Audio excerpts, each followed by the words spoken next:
Hey everybody, and all of those who are attempting the helical design. I wanted to show you how I go about re-establishing the center line for dimensioning before we move on to cutting out the diamonds. So one thing that can happen during the glue up when you're applying your clamp pressure is these two sides can start to slip out of alignment just because the glue acts as a lubricant. So one thing to look out for is the alignment between this point and this point. So what I'm going to do is I'm going to make a mark using my square right on the very outside of this accent strip where it makes contact with the second weave. So on the very outside, I'm just going to make a small mark right here.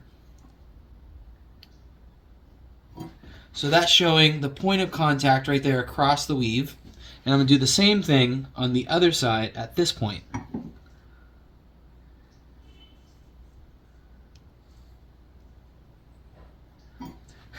So now that I have those 2 points marked out, you can see that there's a small gap here.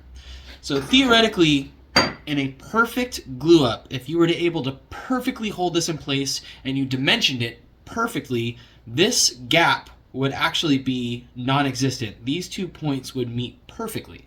But since we have variables and all types of things that happen during our glue ups and during our dimensioning, this is a method that I use to try and compensate for any misalignments that happen during the build.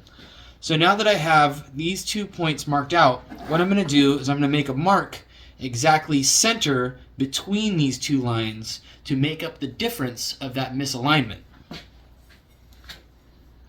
So I'll just take my ruler here, and it looks like I have exactly 1/16 of an inch between those spaces. So I'll just make a mark at 1/32. So now I have a mark dead center in between those 2 lines. I'll take my square,